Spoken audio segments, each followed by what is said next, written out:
So I'd like to welcome everybody to our webinar on online literacy. My name is Sam Edelman. I'm in the Center for Teaching and Learning, and I will be your host today.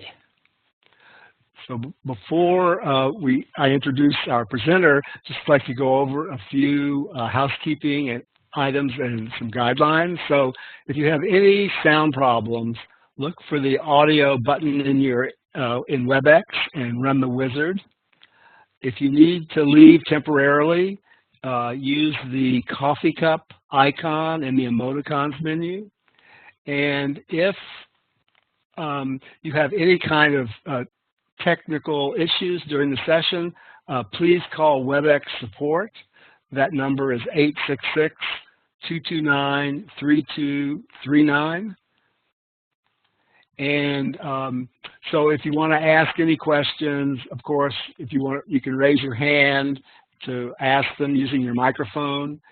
But at any time, if you want to type any comments or questions into the chat, please do that. I will be monitoring the chat. Also, we are recording this session, and we'll be sending you a link to the recording by the end of the week. So before I actually introduce our presenter, could I just get everyone to type into the chat what department you're in and where you're logging in from today. So it could be Starbucks, your office, on campus, at home, wherever you might be.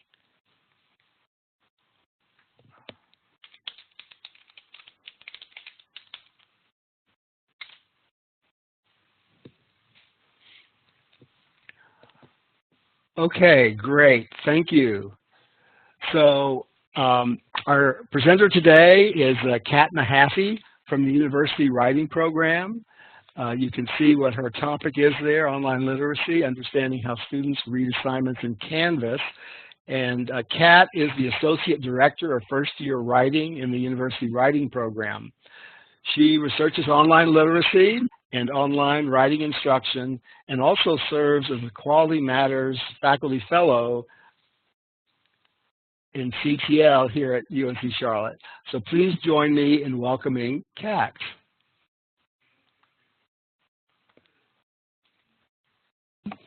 And all right. Okay. So as Sam said, one of my research interests is online literacy. And right now I'm focusing mostly on rhetoric and technology, so I appreciate the opportunity to share some of the wisdom, my limited wisdom with you. All right. So to start, I feel like we should define what the term online literacy means, because I do think that some people see that and they think that just means it's limited to online teaching. But for those of us who are researching in this area, online literacy encompasses reading and writing in digital spaces in general. So not necessarily limited to online courses. We view this as something as simple as reading a PDF or typing a document on your computer. So it's much broader than just being limited to online teaching. And so for the most part in this webinar, I'm just going to be focusing on reading. I do have a few things I'll be talking about from the writing side, but mostly it'll just be on reading. Okay, and so one of the things I wanted to do quickly, and I'm hoping that you'll indulge me, is I'm going to paste a link to a Google form in the chat area, and I'm just going to ask you to complete the form, and once you click submit, you're going to see another link that will take you to the response sheet of the participants in the form. And I actually put the link in the chat area for the spreadsheet as well. But so let me go ahead and get that link for you.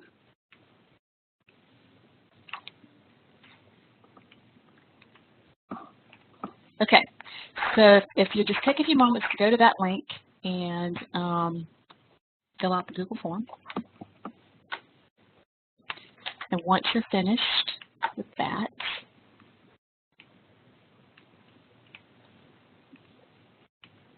you should get a link to the response sheet, but if not, then there's the second link there.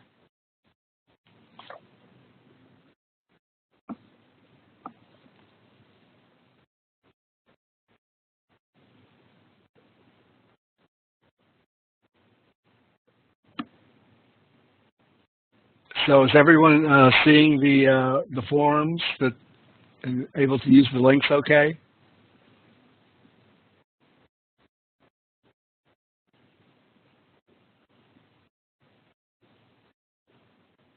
All right, yes. Awesome.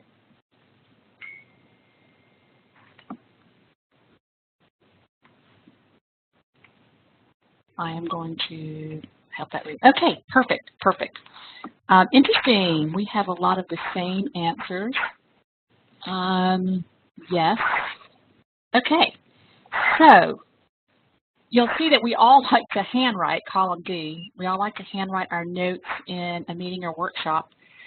So I realize that we only have 2 responses so far, but would one of you mind sharing why you like to handwrite over typing? Do you not want to take your laptop, or do you find that it's more meaningful?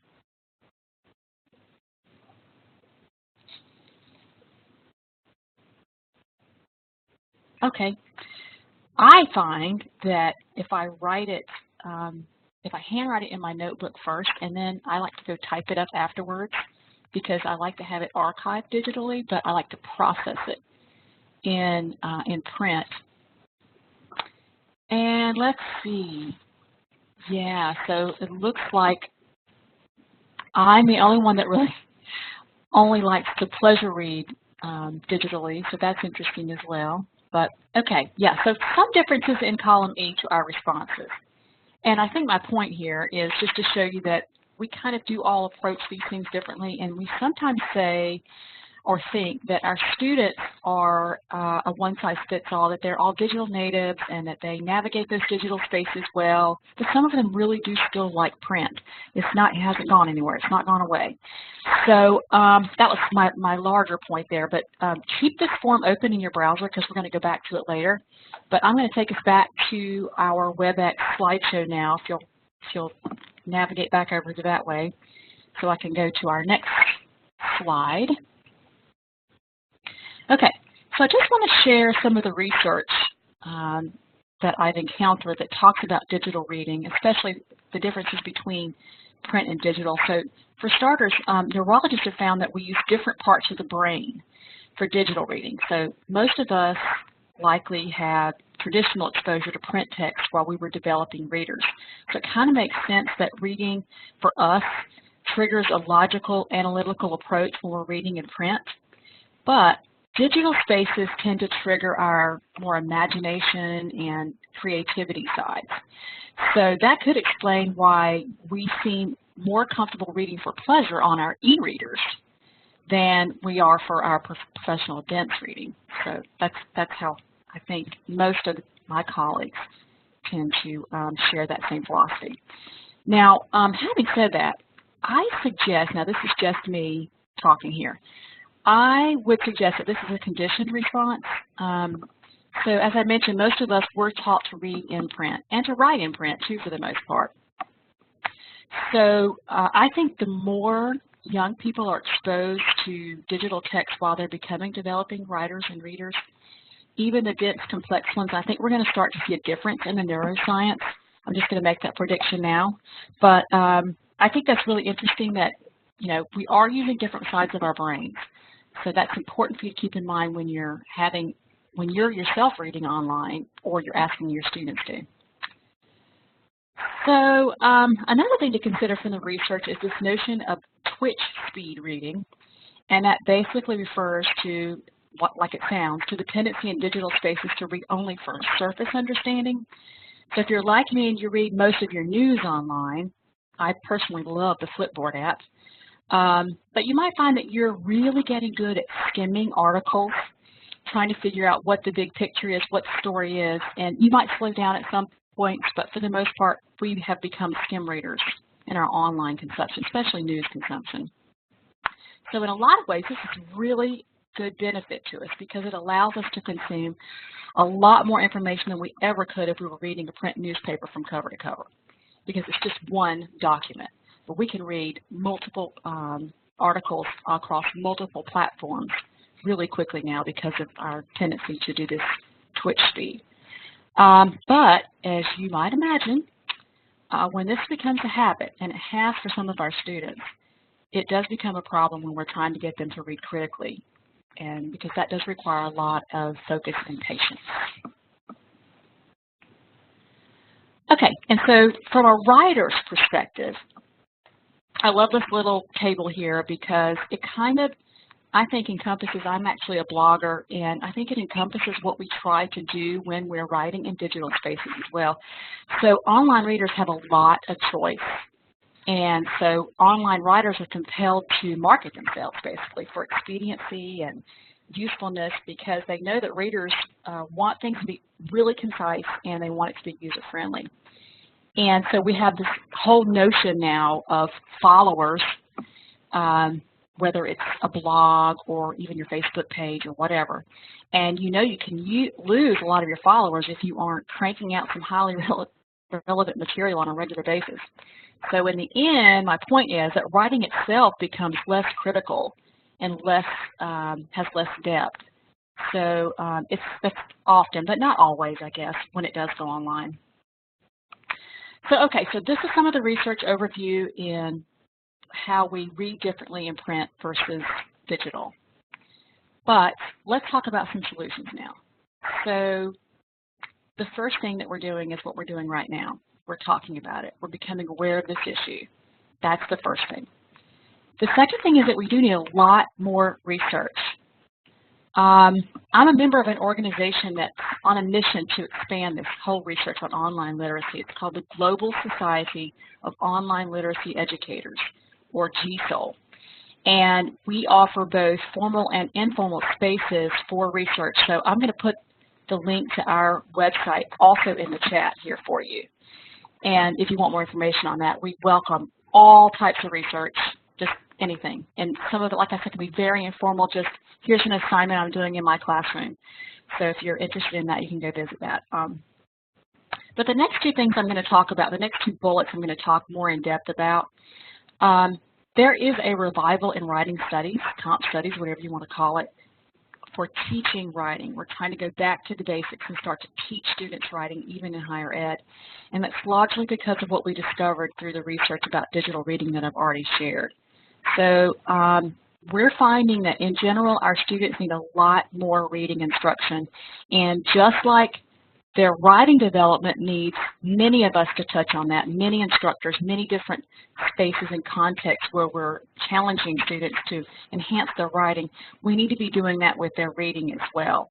So I would encourage you to start incorporating that more in your course design, and I am going to talk more about that, like I said. And then finally, we do need to consider how students are reading our assignments when they encounter them online. We need to ensure students succeed by not just putting our print assignments onto Canvas. When we just paste it on there, we're not becoming aware of how differently that actual realm is for a reader and their experience understanding those documents. So now I want to talk about two concepts that you can quickly implement in your courses. And the first is called reading in slow motion. So this basically means you just force your students to practice slowing down when they're reading. Whether it's your assignment or your textbook, it's just a good habit of mind that they should be developing.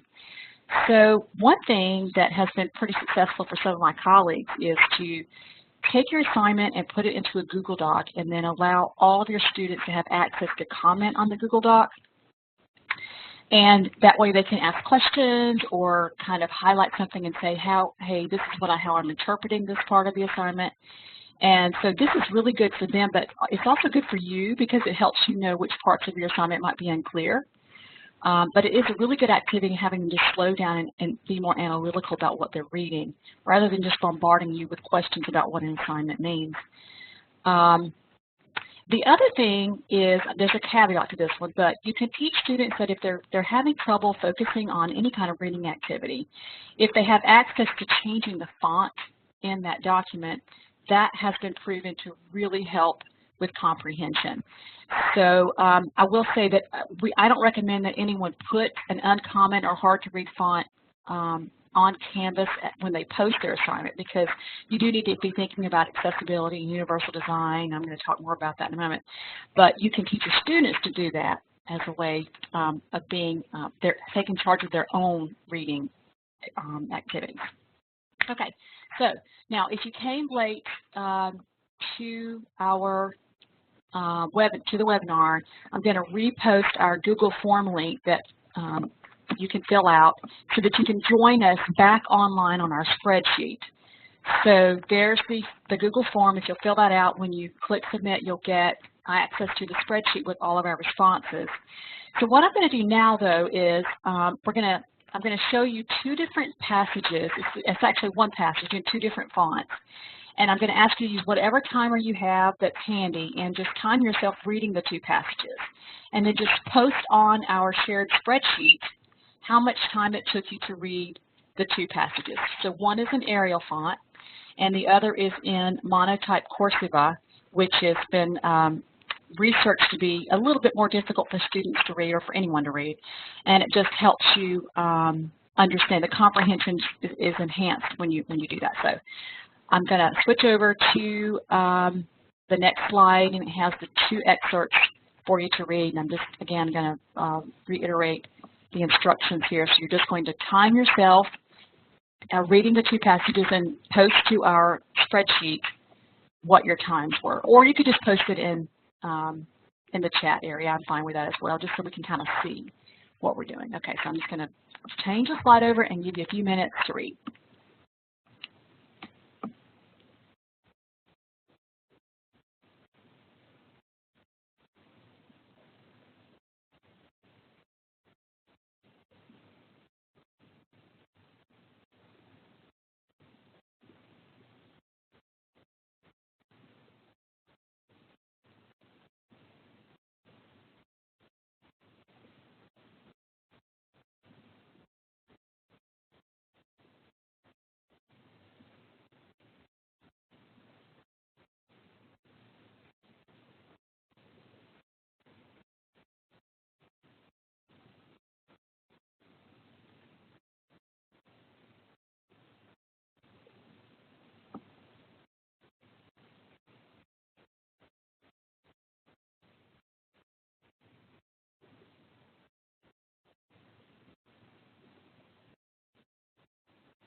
Okay, beautiful, beautiful.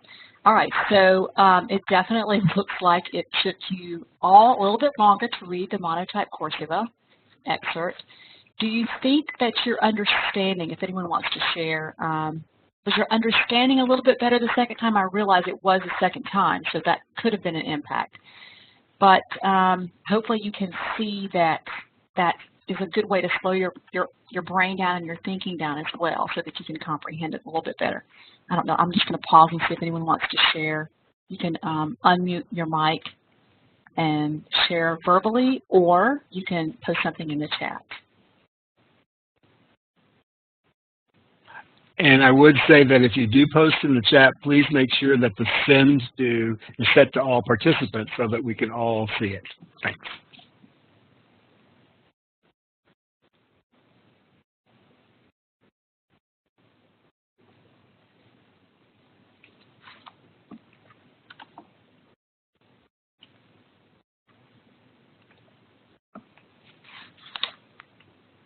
Okay. It's okay if we're all quiet today. We'll keep moving forward. Okay. So the next reading strategy. Can you ever have these things online? What text missing letters? Some people can still read. Oh, that's a really good question, Karen. I haven't. That sounds like a really interesting thing too. So I guess you're saying that maybe there are some errors or just some words missing. and that would help you. Maybe are students hunting it, or do the errors slow people down? Kat, could I get you to repeat the question from chat? Oh, yes, yes. So Karen asks, have you ever seen these things online where text is missing letters, but some people can still read it? I'm not sure if you're referring to the phenomenon of having just consonants where there are no vowels and you can still fluently read, or if you're referring to something that's actually missing things with intention so that it slows readers down. But I can see how both of those would be another great way to do that. Yeah, so Karen says that it did seem like she had to look more closely at the font for the second one to actually make out the words. Ah, yes, Karen, they leave out certain letters. Yeah, I think that's really fascinating that our brain can actually see the shapes of words and we can interpret what things mean. That's a really fascinating line of reading research. Thank you for sharing that, Karen. Okay, so the next slide I've already switched over to is called mindful reading, and I'm sure this is probably not a new concept, and I don't think any of these things I'm going to be suggesting will be new. But the reason I wanted to talk about them, though, is because I think some of us are hesitant to incorporate something new, like having students do something extra, because A, we're concerned about taking away from class time, or B, we're concerned that we might have to read it and grade it, which we don't have time to do. So I'm going to suggest that all these things that I'm talking about, you don't have to look at or read. You could just tell students to do it or ask them to do it. Some of them won't, that's fine, but some of them will. And what you'd be doing for those that do practice these things is you're going to be instilling in them a good habit of mind for approaching reading, especially difficult reading. So you're empowering them for when they come to the more difficult reading context. So the biggest one, of course, is just reflection. So you can have students read your assignment and free write about what they think you're asking them to do. Sometimes I have students read and then post questions in a discussion forum about what the assignment is asking them to do, or maybe reinterpreting it. Again, you don't have to read or grade this reflection. It's just a good habit for students to develop. You could also put students in groups and have them read the assignment out loud to each other.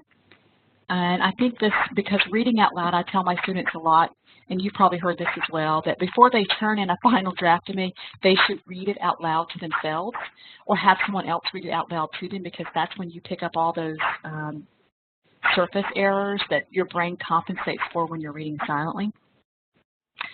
So you can also have students take advantage of screen readers. Every mobile device has a screen reader that will read the text to you. And I was investigating Google's reader. I can't remember what it's called, but it has lots of different voice choices, so you can hear it in, an accent, or it can be male, female, different versions of male and female based on pitch and volume and all that. So I think that's another really, really cool thing that you can have students do. Again, so the goal is really just to have them not only slow down, but also think about what they're reading, engage with it in a different way than just plowing through it in their brain visually.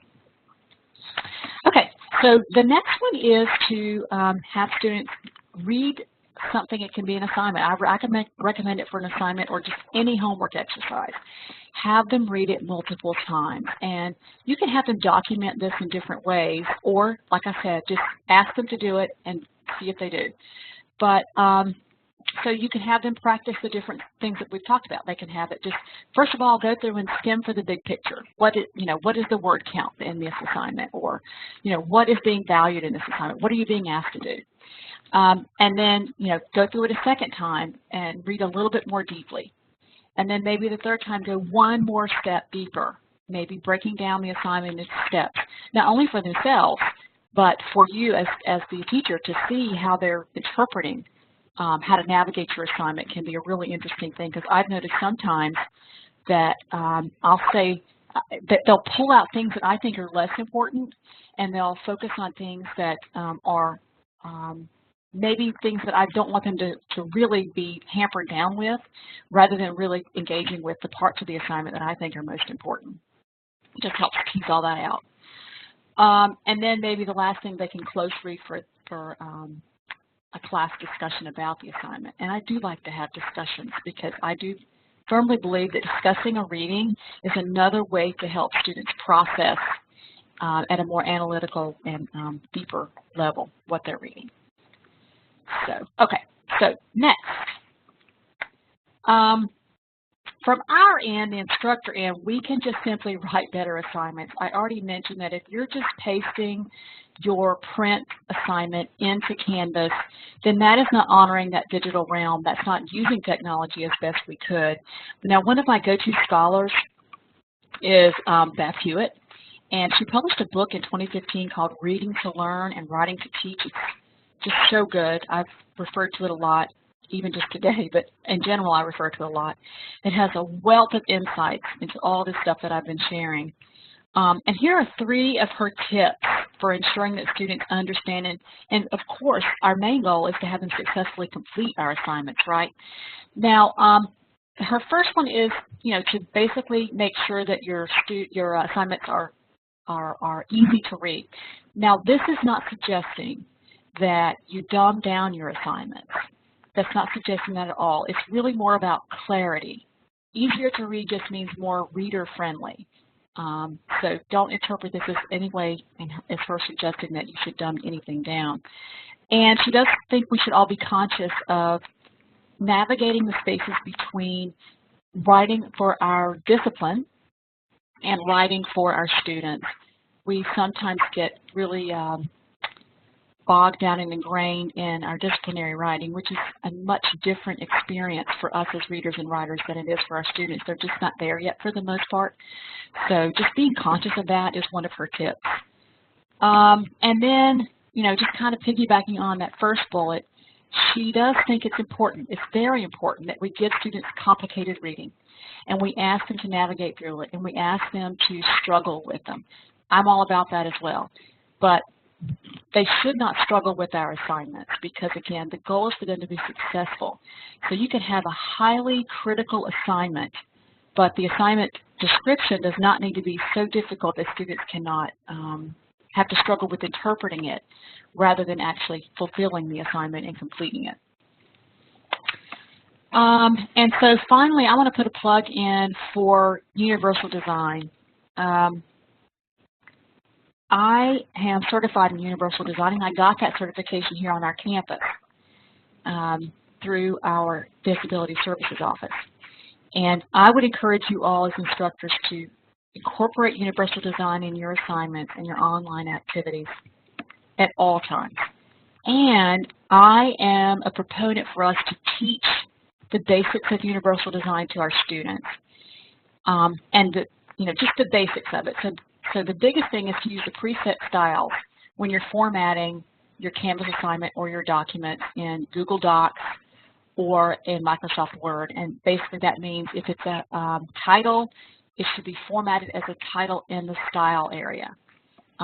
If it's a heading, it should be formatted as a heading. And the heading should all be layered. So you should have heading 1 as a top layer and heading 2. And if you're not familiar with why that's important, that's because screen readers use those to navigate documents for those who are visually impaired. And so I am of the opinion that it's best to go ahead and make everything accessible, get used to doing that, and have our students get used to doing that, rather than being confronted with, on the first day of class, discovering that one of your students is visually impaired, and you have to go back and redo everything that you've done, and you have to adapt all your student submissions for, let's say, their peer review exercises so that that one visually impaired student can access those materials. So I would encourage that universal design usage in all of your documents, and I do encourage, like I said, us to teach our students how to do that as well. So, okay. So now that's really all I have. I realize it was very short, but I would love to have any discussions or questions. I'll be looking in the chat to see if there are any questions, but you can certainly unmute your mic or raise your hand, and Sam or I could call on you.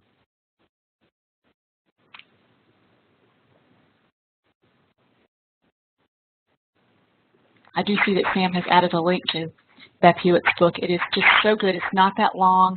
Very, it's actually a great reference because she has, her titles are very descriptive. She does practice what she preaches. And so I think it's a great reference tool. And we do actually, I believe, have it in our library to check out. I could be mistaken about that, but I believe we have it in Acton's library.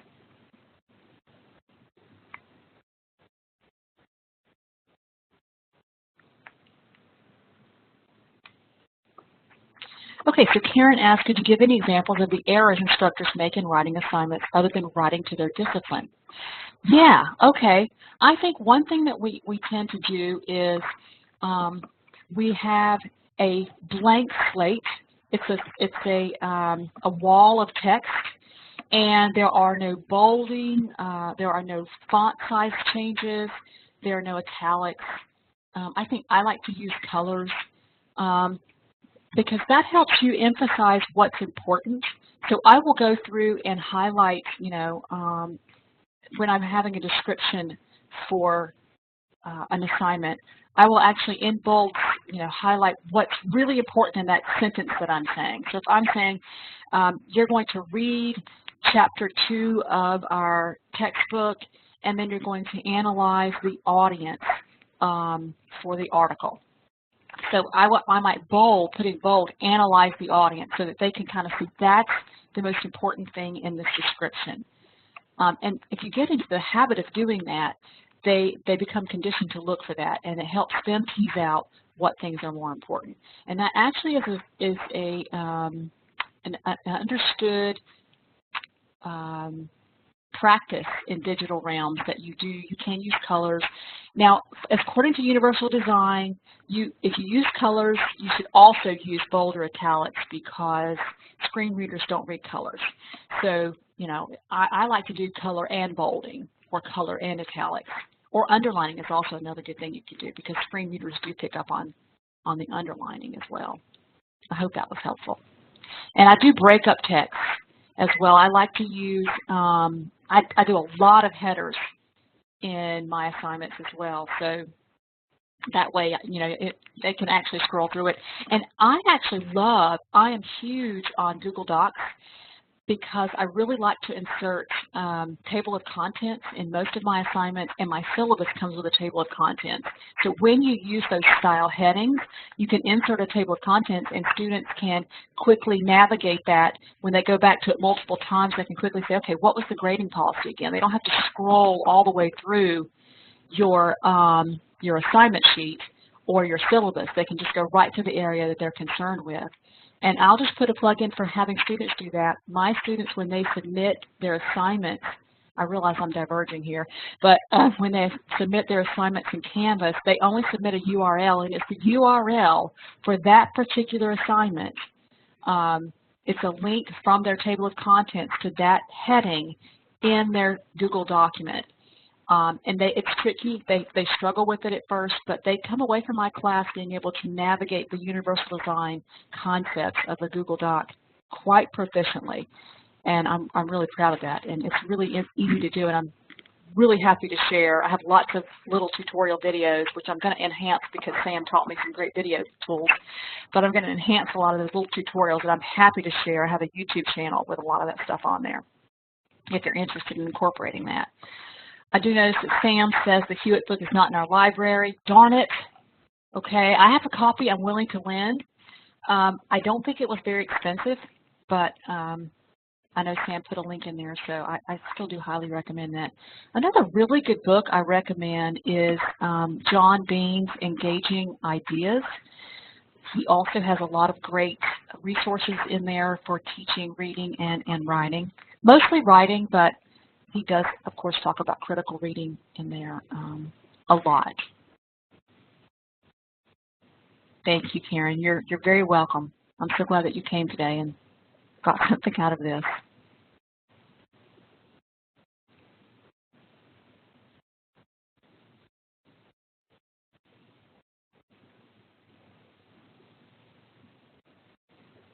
Okay, well, Sam, are we comfortable with ending in this webinar? It sounds like we're kind of at a closing point. What do you think?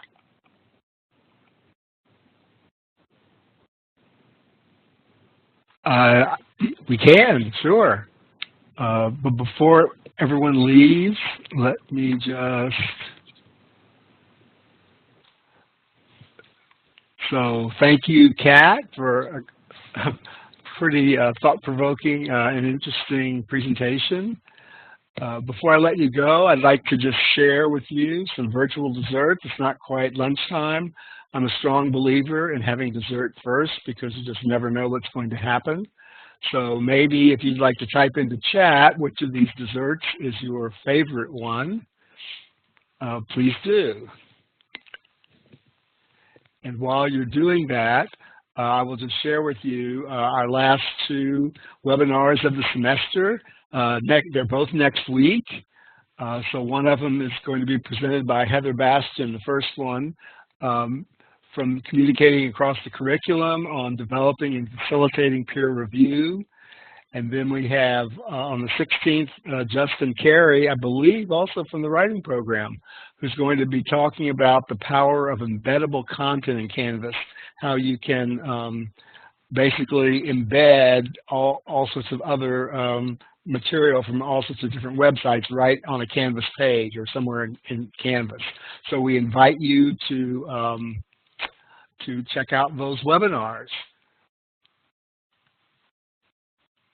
And if there are no other questions or comments,